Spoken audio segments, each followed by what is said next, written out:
Hey everybody, hi, it's Rob at Old Style Classics Baseball Cards. How you doing? Happy weekend. Glad the weekend's here finally. Been sick the last couple weeks and finally needed some time off from work. It's pretty busy today, but welcome to Old Style Classics Baseball Cards. I'm Rob. You're you. This channel I like to do old style, old fashioned cards, and my favorites are Topps Allen & Ginter, and today I'm going to do my favorite Topps Allen & Ginter cards, which are mini cards. Now, I just did an episode recently of what's the difference between Allen & Ginter X black mini cards and regular Allen & Ginter black border cards, and I was telling you about the black border cards are, you can get those across the entire hobby, so that means hobby, retail, the whole 9 yards. And then the gold borders you can only get from retail, and they're a little, just slightly a little more harder to pull, because you can only get them in retail by just a few cards, because the odds are like 1 in 11 packs. But because you can only get the gold borders in retail, they're just slightly harder to pull. And on the black borders right now I have 23 out of all the Allen & Ginters that I picked up. In the gold borders I got like 21. So there's your difference. Then you got your rookie design variants, which are pretty much retail exclusives too, and they're about half as rare. But today what I'm going to do is my gold border tobacco minis from 2024 Allen & Ginter, and they're tobacco minis like for Reggie Loves Cardboard, because these are the same size of cards that came with cigarettes back in the 1800s, early 1900s, so that's why they're called tobacco minis, which are the original baseball cards. Alright, so let's get to it, people. Got some decent amount of views on some of my shorts, so please check out my short videos. And I think we're up to 212 subscribers, but it didn't say who else subscribed, so thank you for subscribing. And no comments recently, so we'll just get to showing cards. So they should be in order. Fred McGriff, Hall of Famer, on the tobacco mini. And just to give you a comparison, my man Andre Dawson on the 2023 beautiful Allen & Ginter design last year. So there's a full-size regular card, and there's your tobacco mini. So Andre Dawson makes an appearance. 2023 Allen & Ginter there. I kind of think I like this design a little better than 2024. This is pretty cool to me. Some people don't, but I like it. They both have a little Gypsy Queen stuff going on there with the colors in the background. But these do look brown. A lot of times their gold borders don't look so gold, but pretty cool. Hey, don't forget. Oh, this one is out of order. Sorry about that. That's 320 something, so let me double check this real quick. Alright.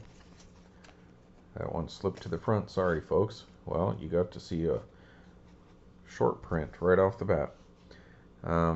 Nevertheless, please increase the speed on your video 1.25 or 1.5. That way I sound a little more normal. My voice is still pretty weak from having a cold. So just plain old cold. But there we go. Rafaela rookie card on the gold, number 77. Green, Detroit Tigers. Riley Green, looks like 89. Gold border, retail exclusive from Topps Allen & Ginter. So if you're into minis like me, there's a couple extra reasons to pick up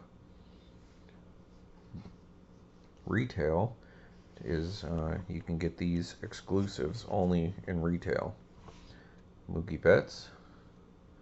So there you go, Dodgers fans, Mookie Betts. 94 on the Mookie. I love mini cards. They are hard to hold. They're a lot easier to store now since they came up with those tobacco penny sleeves that you can put in a regular top loader. Looks like Jordan Lawler to me there on the rookie card. So number 99, Jordan Lawler, rookie. Pretty sweet stuff. I love these mini cards, people. I just do. It reminds me, I'm nostalgic of dreaming about having a Honus Wagner or Ty Cobb when I was a little kid. Jimmy Rollins.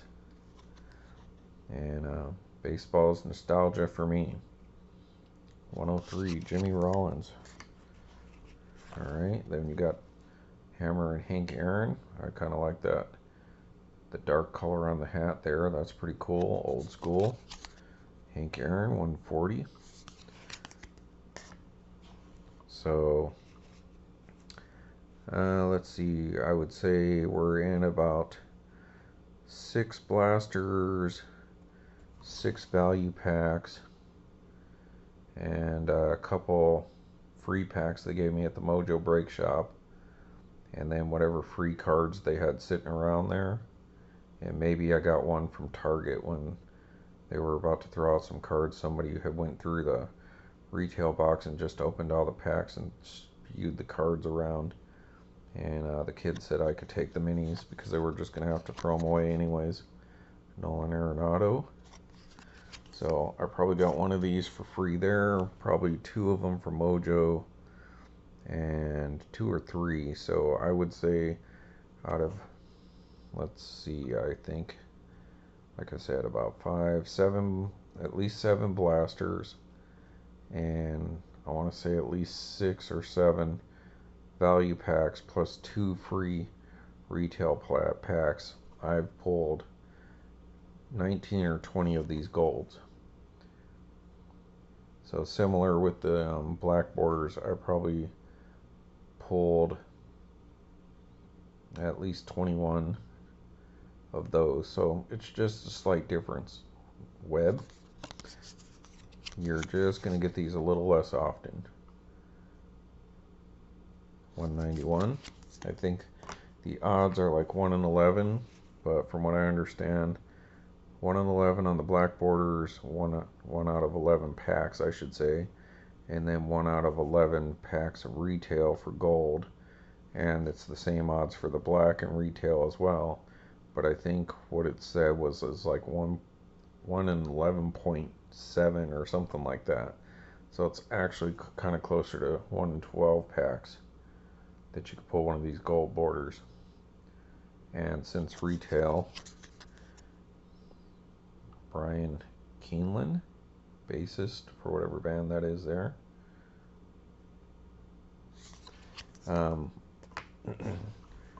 You know, out of the entire Allen and Ginter print run, you figure retail's got to be 50 to 60% of what they produce. So maybe there's a few more golds out there. But no, I guess since the blacks are in both products, the gold's still a little bit rare. It used to be nice on the value packs. One time, I think the first time they did these gold borders, the value pack came with a bonus pack of just mini golds. So you used to get like 5 or 6 just from buying the value pack, and then, you know, you had like 3 packs in there. Fred McGriff again. Holy smoke. Out of order there, people. Sorry about that. Thought I'd check these. Let me double check. Nope, these aren't in order. Let's see. Well, it's not a big deal. Huh. But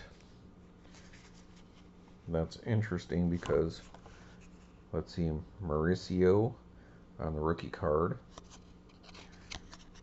So you would get your bonus pack of like 5 gold, 4, 5, 6 gold bordered minis. And then you got whatever packs were in there or cards, and they would usually come with a couple regular minis with the same odds of pulling all this other stuff. 67. So value packs you used to get 4, 6, maybe even 8. You could possibly pull that many minis just in a value pack, and now they just give you 2 minis. So that kind of sucks, but alright, so all these gold borders going forward are going to be the high number short prints. So that jumps this up to like 1 in 70, 1 in 70-ish packs to be able to pull one of these high numbers, anything over 301 to 350. And so I've actually did really good on the high number golds. So I think what I want to say, like Matt Stram here at 325, I believe one of the enticements for buying a value pack where you do get minis, like 2, is I think that they throw in the high numbers more often in the value pack than, let's say, the blaster. So I think you get a better odds of pulling one of these high numbers out of the value pack. So in case you're out there and you see some and you're into this kind of stuff, yeah, I would suggest checking that out. Alright, Polanco, another high number short print. So we're just gonna say this is like once you get past about 1 in let's say 1 in 20, let's use that as the cutoff point. 329, Jorge Polanco.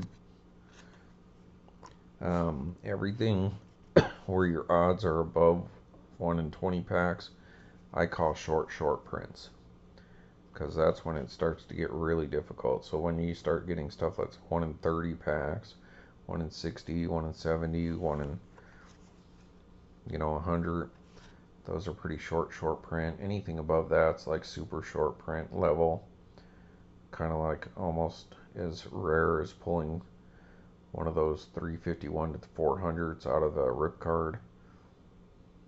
Nola, Aaron Nola, 334, beautiful card. Because some of the cards that on the short prints, like the numbers game and the World Series team, those are really hard to pull. I mean, we're talking like 1 in 10,000 packs kind of odds. So those are way harder to get than the super short prints. Epic, like just if you pulled like a World Series player or one of the numbers games where they put a team of like 9 players or however many players based on their jersey number. So there will be like one number 7, like Mickey Mantle, jersey number 7. So they'll have like whoever's number 1, Babe Ruth might be card 3, so stuff like that changes every year. Those are really super rare, and that's why some of the inserts that you see, people who don't understand the inserts or the non-baseball stuff will get frustrated. I'll watch a video and they're frustrated that, oh man, I got a Swamp Creatures or a Batoid card or a Scratch and Sniff card, John Crook. And they don't realize that they've really kind of really hit a mini jackpot, in the sense like these, like I said, are like 1 in 70 packs. Well, some of those inserts are that same thing, like one of those rub, scratch and sniff cards. Kent Herback here, 347. Some of those are like 1 in 60 packs, 1 in 40 packs, stuff like that. And you'll see people like, well, that's a stupid card, and rip it in half. And it's like, oh my god, you don't have any idea what you just did. Kent Herback. And often a lot of those insert mini cards are actually the stuff that hold the most value later on. Uh, you know, as opposed holds the most value on average. If you get one of those rarer ones, you know, obviously if you have like a mini Shohei Ohtani rookie card, A&G back, no number, graded to 10, obviously that card's going to pull more than, you know, the glow in the dark monsters under the stairs set. But just for your average card, let's say Andrew Jones here on a regular base, you know, let's say, you know, Hall of Famer, or Derek Jeter, let's say, you know, his card's going to be $2 or $3. But that glow in the dark card might be worth some $5 or $6. As to where just a base non Hall of Famer is going to be like $1, you know. So don't hate on your mini insert cards. They're worth a lot. So Andrew Jones there, as I'm rambling and ranting on, another one of him. So we got 2. So hopefully he'll make the Hall of Fame soon. Hall of Famer Johnny Bench. You know, that's probably a $3.50 to $5 card right there. But possibly even more than that. Could be somewhere between 5 and 10, just because it's a high number gold, even though he's retired. A lot of Johnny Bench collectors out there, like me with Andre Dawson. Alright, Blackburn. Alright. That should have came up earlier, but that's okay. 308, I'll adjust this so I can make it short. And then we got Fred McGriff. So I had 2 of them. The Crime Dog, Fred McGriff. 323. So that's super cool. I was going to show the black borders along with this just because, but nah, I want to give the golds their own episode. So point being is, you know, I bought a lot. It's kind of weird. I bought a lot of Allen and Ginter this year, but because I didn't open the first hobby boxes on video, I feel like I haven't got as much as I have in the past. And maybe I'm like a hobby box or 2 short of what I probably did last year or the year before. But I feel like I haven't hardly opened anything, because I didn't get to do it on video, and it was just random pack here and there because I was working all that overtime. But still, you know, I'm relatively pleased. Some nice cards. And you know, you don't always get the big rookies, so no De La Cruz or Skeens in here, but that's okay because we've got some of the chromes and the black borders. And so hopefully what I'll do next is do some rookie design variants, and then maybe I'll do the black border minis its own episode, separate from the Allen and Ginter X one that I did. And then maybe I'll do the Allen and Ginter X ones as well. And then we'll get to doing some of those inserts, some of the mini inserts that we got from this. Alright, everybody. Thanks for watching. If you know anyone who likes this kind of stuff, send them my way. 2 old style classics, baseball cards, and other hobbies. Have a good weekend, and I will post this ASAP. Alright, thanks.